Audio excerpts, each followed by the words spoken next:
Coba lagi tajamkan pandangan. Betul nggak nih ini apa selimut atau apa nih? Waktu ditengok lagi. Memang betulan perempuan masih dalam posisi yang sama. Langsung keluar si Sinta kan mau masih lagi. Waktu dia keluar udah nggak ada perempuan tuh. Hai, wassalamualaikum warahmatullahi wabarakatuh. Terima kasih sudah klik video ini. Selamat makan buat kalian semua. Apa lauk malam ini, Wak? Enak makan ya. Habisin makanannya. Lagi pada di mana kalian? Lagi ada di rumah atau mungkin di tengah perjalanan sambil naik mobil, atau mungkin ada yang lagi nonton aku lagi nginap di hotel nih. Nah, buat kalian yang lagi di hotel, Wak, hati-hati ya. Banyak-banyaklah kalian berdoa semoga kalian yang ngalamin kejadian horor seperti apa yang akan aku ceritakan malam ini, Wak. Seperti aku tulis di judul di KHW 294 ini, aku akan bercerita tentang kejadian menyeramkan yang terjadi di sebuah hotel. Kisah ini dialami sama Wak kita dan juga temannya pas mereka ini lagi work from hotel, Wak, selama beberapa hari. Di hari-hari pertama semua masih berjalan aman-aman aja.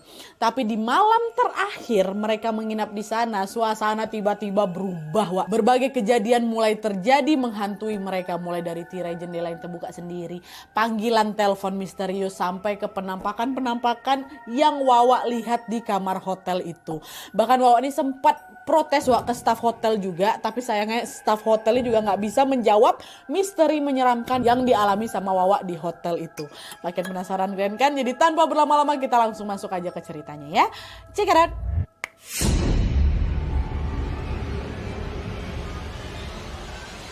Oke, Wak, jadi kisah malam ini dikirim sama Wak kita yang bernama Sinta dari Jawa Timur. Halo Sinta. Nah, jadi ceritanya pada pertengahan tahun 2021 lalu, Sinta ini lagi ada proyek kerjaan, Wak, sama temannya yang namanya Dian di salah satu kota yang ada di Jawa Tengah. Kita sebut aja lah namanya kota A ya.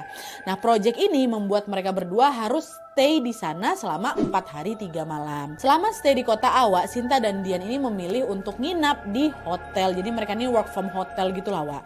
Nah, lalu setelah mereka ini nyari review hotel yang bagus melalui pencarian Google, Wak, pilihan mereka pun jatuh pada hotel yang namanya Hotel Kencana Mulia. Ica-icanya ini nama samaran ya, Wak ya.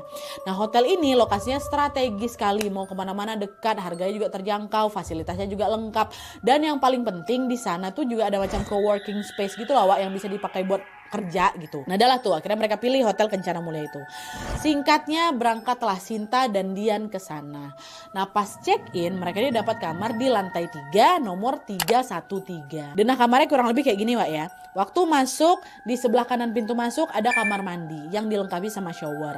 Nah, maju lagi di samping tempat kamar mandi itu, Wak, ada telepon kamar di atas mejanya. Di samping telepon ada kasur double bed yang untuk 2 orang itu. Dan selain itu di kamar mereka ini juga ada TV sama sofa. Jadi kurang lebih memang macam kamar hotel pada umumnya, Wak, denahnya. Nah, di kamar ini juga ada satu bagian yang perlu kalian perhatikan, Wak, yaitu salah satu dinding kamar mandi yang menghadap ke kasur itu terbuat dari kaca transparan gitu. Terus kacanya ini bisa dibuka tutup pakai tirai gulung atau roller blind tuh loh, tirai yang bisa dinaik turunin tuh macam jendela kereta atau kelengana. Pakai itu. Jadi kalau misalnya tirainya dibuka atau dinaikin, otomatis orang yang ada di dalam kamar mandi bisa ngelihat suasana kamar. Begitu juga sebaliknya, Wak ya. Orang yang lagi rebahan di kasur bisa nengok orang yang ada di dalam atau bisa nengok suasana yang ada di dalam kamar mandi gitu. Kebayang ya? Nah, adalah tuh. Sesampainya di kamar, Sinta sama Dian pun langsung bersih-bersih nih, Wak, dan mereka istirahat dulu. Baru esokan paginya setelah mandi dan juga sarapan, mereka langsung turun ke area co-working space tadi, Wak, yang ada di lantai 1 untuk bekerja. Nah, seharian itu udah mereka sibuk meeting sama klien aja, mereka kerja depan laptop masing-masing gitu kan. Karena agenda hari itu lumayan padat, mereka baru bisa balik ke kamar sekitar jam 7 malam. Nah, itu hari pertama. Keesokan harinya agenda mereka masih kurang lebih sama, Wak. Mereka bangun pagi, mandi, sarapan, ketemu klien, kerja di co-working space, terus dan malamnya baru balik lagi ke kamar jam 7. Sampai di situ di hari kedua ini, Wak, semua kegiatan mereka masih aman-aman aja.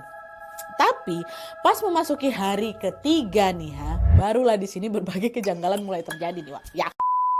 Jadi ceritanya di hari ketiga seperti biasa ya, tadi tuh lah Sinta sama si Dian ini baru selesai kerja sekitar jam 7 malam dari co-working space. Lalu pas mereka balik ke kamar untuk istirahat, waktu udah buka pintu, Sinta tuh langsung notice kok kayak ada yang janggal di kamar ini ya. Nah, ternyata waktu itu Wak, Sinta ini gak sengaja noleh ke arah kamar mandi. Dan tirai atau roller blind kamar mandi yang nyambung ke apa itu Wak, terbuka, naik gitu loh. Sinta ngebatin, perasaan tadi sebelum ninggalin kamarnya tirainya udah kututup lah. Kok bisa kebuka? Apa dia yang ngebuka? Tapi gak mungkin orang dia dari tadi nempel terus sama aku di co-working space kan. Dia juga nggak ada, aku tengok balik-balik ke kamar. Pun tadi pagi dia duluan yang mandi, aku yang berikutnya. Terus aku juga yang terakhir buka. Berarti aku harusnya orang terakhir di kamar mandi nih. Gak mungkin juga aku tidur dalam keadaan ini terbuka. Orang masih ada Dian kok di kamar aku. Siapa nih yang buka tirainya nih? Kata si Sinta udah mulai kok bisa gitu. Nah di tengah kebingungan itu si Sinta ini masih coba positive thinking. Lupa aku, kamar ini kan selalu dibersihkan sama housekeeping tiap hari kan. Bisa jadi aja waktu mereka lagi bersih-bersih mereka lupa nggak nutup tirainya lagi. Ya dong, bisa masuk akal ya kan. Menyanyi housekeeping nih yang ngangkat atau yang narik si Gorden itu kan. Nah di situ iya ding ada housekeeping. Berarti di situ si Sinta udah yakin kalau yang ngebuka tirai itu ada housekeeping. Nah dia nggak ambil pusing lagi tuh sama kejanggalan itu, Wak. Nah Sinta masuklah itu ke kamar mandi, dia tutup tirainya lagi, dia bersih-bersih bentar, dan di situ Sinta nggak cerita apa-apa ke Dian, Wak. Yang ada di situ dia langsung ngajak Dian untuk packing karena malam itu malam terakhir mereka kan 4 hari 3 malam kan. Itu adalah malam terakhir mereka untuk menginap di sana. Besok jam 12 siang mereka udah harus check out. Nah malam itu packing semua. Waktu udah selesai packing tuh sekitar jam 11 siang jam 11 malam. Dan setelah itu mereka langsung tidur gara-gara udah capek kali kan hari ketiga tuh. Nah waktu itu Sinta tuh duduk yang di sisi kasur dekat telepon kamar, Wak. Ini dinding kamar mandi berkaca, telepon kamar, ini Sinta, sini si Dian yang di dekat balkon ya. Dah tidur lah mereka.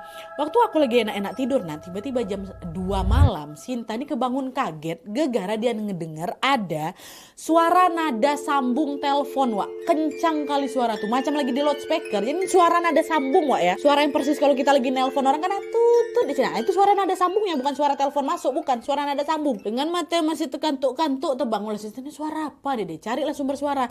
Dan ternyata suara nada sambung itu tuh berasal ya dari telepon di sebelah dia, telepon hotel. Cuman anehnya di sini, Wak, si gagang telepon itu nggak keangkat sama sekali. Jadi masih nempel posisinya dekat telepon itu. Padahal kan kalau misalnya kalian tahu ya, pas di bawah gagang telepon tuh kan biasanya ada satu tombol tuh, tombol yang otomatis langsung kayak gitu. Tombol namanya switch hook, namanya saklar telepon. Kalau gagangnya ditaruh di sana kan tombol itu ketekan otomatis kan, Wak, dan otomatis juga nada sambung telepon itu pasti juga langsung terputus. Begitu juga sebaliknya kalau misalnya gagangnya diangkat baru mau telepon siapa nih gitu kan. Nah ini gagangnya di situ, Wak, nempel. Bingung si Sinta, ini gagang teleponnya nggak keangkat tapi kok sinyal teleponnya bisa nyambung. Ini siapa pula yang nelpon pakai telepon kamar aku nih? Aku sama Dian kan tidur, senggol sama aku mungkin ya. Masa kali aku tidur kesenggol, kepencet kayak gitu loh. Dia masih mungkin masih kesenggol sama aku, toh juga ada di sebelah aku, Nat ya kan. Ya udahlah dimatiin aja tuh sama si Sinta. Sinta angkat gagangnya, dimatikan, ditaruh lagi. Dah nggak ada lagi suara tuh. Dah mau balik tidur lagi nih, Wak. Pas baru aku mau pejam mata mau balik tidur lagi nih, Nat ya.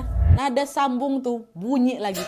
Tutut, kayak gitu. Ditoleh lagi nih, apa nih, ngapa pula bunyi lagi? Dan sama, Wak, gagang telepon tuh masih dalam posisi semula, masih nempel, nggak kesenggol sama aku sama sekali. Nah dia nggak keangkat sedikit pun. Tapi suara tutut keluar lagi. Apa nada sambung ini nyala sendiri lagi nih? Ini teleponnya error apa kayak gimana ya? Ganggu orang tidur aja. Kesal si Sinta tadi kan mau dimatikannya lagi, Wak.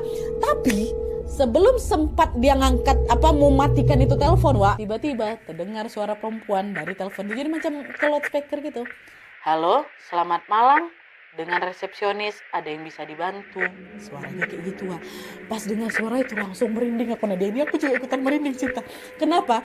Karena suara si Mbak resepsionis itu, Wak, macam kaku, dingin, flat, tanpa intonasi dan gak ada ramah sama sekali. Ada yang bisa dibantu? Kayak gitu. Padahal kan biasanya resepsionis hotel kan pasti ramah-ramah semuanya ya kan, Wak. Mau ditelepon jam berapapun mereka pasti harus tetap menjawab dengan ramah. Karena itu kan udah jadi SOP-nya mereka gitu. Ini enggak kaku kali, Wak. Apa nih? Sempat nge-freeze bentar aku tuh Nadia. Kok ada yang aneh ya gitu. Nah, lalu gak lama kemudian langsung Sinta ini macam memberanikan diri untuk ngangkat si gagang telepon itu biar tersambung ngomong langsung sama si Mbak tuh kan. Halo Mbak, selamat malam. Ini saya Sinta dari kamar 313. Panggilan ini memang betul Mbak dari kamar saya, tapi dari tadi saya tidur. Saya nggak nelpon siapa-siapa. Saya nggak tahu nih kenapa teleponnya bisa nyambung sendiri. Mungkin teleponnya lagi error Mbak. Maaf ya Mbak ya, kata Sinta kayak itu. Masih dengan suara yang dingin, datar, biasa aja si Mbak resepsionis jawab. Oh begitu. Baik Bu. Mohon maaf mengganggu waktunya. Selamat beristirahat kembali. Kata dia gitu. Nah, terputus lah itu nada telepon itu. Aduh, aku kenapa tiba-tiba merinding ya. Nah di situ Sinta masih berusaha untuk mencerna semua keanehan yang baru terjadi. Kenapa ya gitu. Sinta coba bangunin si Dian. Yan. Bangun Yan. Tidur si Dian. Pulas sekali tidurnya. Bangun waktu cerita itu gak bangun. Dah kira karena gak bisa dibangunin si kawan ini. Mau lanjut tidur lagi nih si Sinta kan. Belum selesai ceritanya, Wak. Nah, sebelum Sinta balik tidur untuk yang kedua kali ini, dia sempat mau ke kamar mandi nih, Wak, mau buang air. Nah, pas lagi buang air, Sinta ini baru sadar kalau ternyata tirai kamar mandi